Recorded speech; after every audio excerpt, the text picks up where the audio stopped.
Good morning class 12th। आज हम बात करेंगे आपके नए चैप्टर ऑर्गेनाइजिंग की, और पिछले टॉपिक में बात की गई थी प्लानिंग की। प्लानिंग के बारे में आपको सब बता दिया गया था। प्लानिंग में जो टॉपिक छूटा हुआ है वो आपके सिलेबस से हटा दिया गया है, तो टाइप ऑफ प्लान और बाकी की चीज़ें, प्रोसीजर, बजट, रूल वगैरह, तो वो सब पढ़ने की भी ज़रूरत नहीं है, आपके बोर्ड में आएगा नहीं। नेक्स्ट चैप्टर की बात कर लेते हैं ऑर्गेनाइजिंग की। ऑर्गेनाइजिंग है क्या? तो प्लानिंग के बाद का जो प्रोसेस होता है उसको बोला जाता है ऑर्गेनाइजिंग, क्योंकि ऑर्गेनाइजिंग में चीज़ों को ऑर्गेनाइज किया जाता है। ऑर्गेनाइज करने का मतलब है कि चीज़ों को रखा जाता है, संगठित किया जाता है। क्यों किया जाता है? क्योंकि जब भी आप प्लानिंग करते हैं, किसी भी चीज़ का प्लान तैयार करते हैं, तो उस प्लान में आपको बहुत सारे, उस प्लान को इम्प्लीमेंट जब आप करना चाहते हैं या करने की सोचते हैं, तो आपको बहुत सारी चीज़ों की ज़रूरत पड़ती है। क्योंकि प्लान अगर आपने बनाया होगा तो उस प्लान को कंप्लीट करने के लिए कुछ ना कुछ रिसोर्सेज की ज़रूरत पड़ती है। तो ये वही चीज़ है, देखो लिखा है कि it refer to arranging everything. Everything मतलब यहाँ एवरीथिंग का मतलब है कि जो चीज़ें आपको प्लानिंग में ज़रूरत पड़ने वाली हैं, यानी कि प्लानिंग जब आप बनाएंगे या प्लानिंग जब आपने बनाई है तो उसको इम्प्लीमेंट करने के लिए कौन कौन सी चीज़ों की ज़रूरत पड़ेगी, कौन से रिसोर्सेज की ज़रूरत पड़ेगी, कितने लोगों की ज़रूरत पड़ेगी, क्या मटेरियल्स की ज़रूरत पड़ेगी, ये सब वो everything. It refer to arranging everything in orderly form and making more efficient use of resources. ठीक है, ये किस चीज़ को ऑर्गेनाइजिंग रेफर करता है? अरेंजिंग एवरीथिंग, हर एक चीज़ को अरेंज करना इन ऑर्डरली फॉर्म। ऑर्डरली फॉर्म मतलब होता है एक सिस्टमेटिक फॉर्म में, and making more efficient use of resources.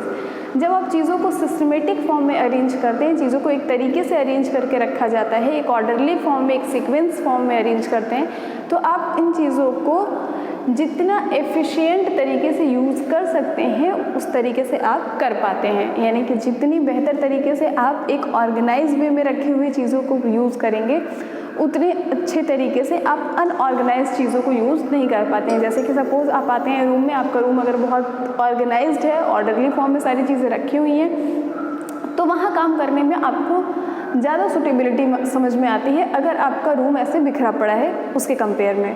चीज़ें आपकी तब भी होती हैं, लेकिन चीज़ों को खोजना पड़ता है, ढूंढना पड़ता है, सामान कहाँ रखा है, कहाँ नहीं रखा है, उसमें आपका टाइम जाता है, फिर आप परेशान होते हैं, फिर आपका माइंड डिस्ट्रैक्ट होता है।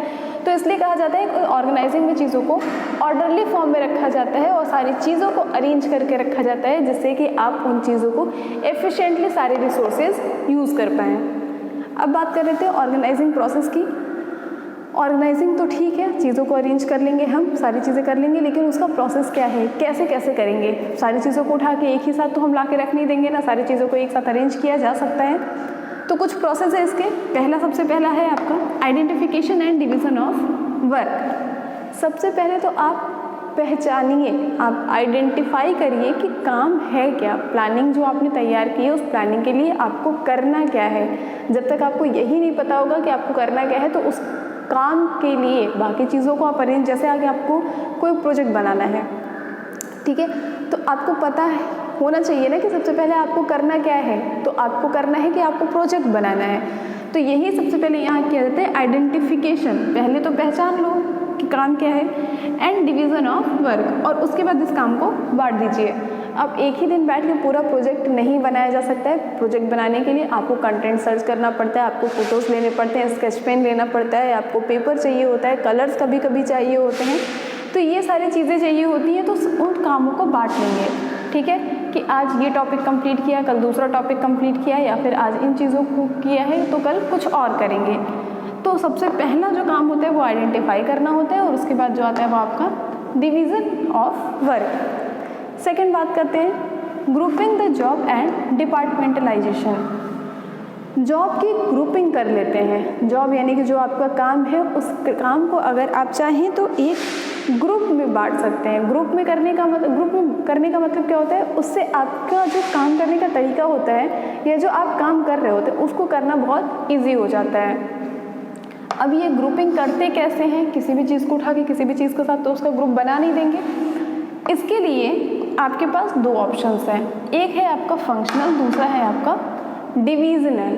ठीक है, फंक्शनल नाम से समझ में आ रहा है कि जो चीज़ें फंक्शन बेस पे की जाएं, यानी कि प्रोडक्ट के या फिर उस ऑर्गेनाइजेशन की या उस बिजनेस के जब फंक्शन बेस पे किसी भी चीज़ की ग्रुपिंग की जाएगी तो वो फंक्शनल बेस्ड कहलाएगी, और अगर उस बिज़नेस के, उस ऑर्गेनाइजेशन के अलग अलग प्रोडक्ट्स के बेस पे अगर हम कोई चीज़ बांटते हैं या ग्रुपिंग करते हैं तो वो हो जाएगी आपकी डिविजनल।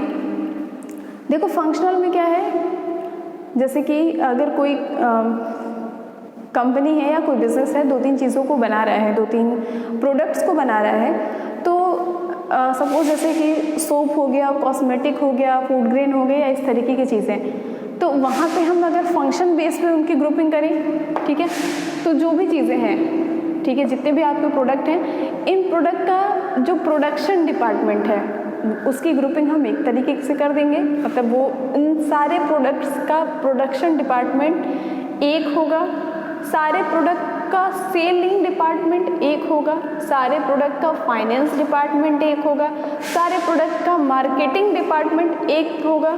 तो इस तरीके से जब हम इसके काम के बेस पे बांटते हैं तो उसको कहा जाता है फंक्शनल।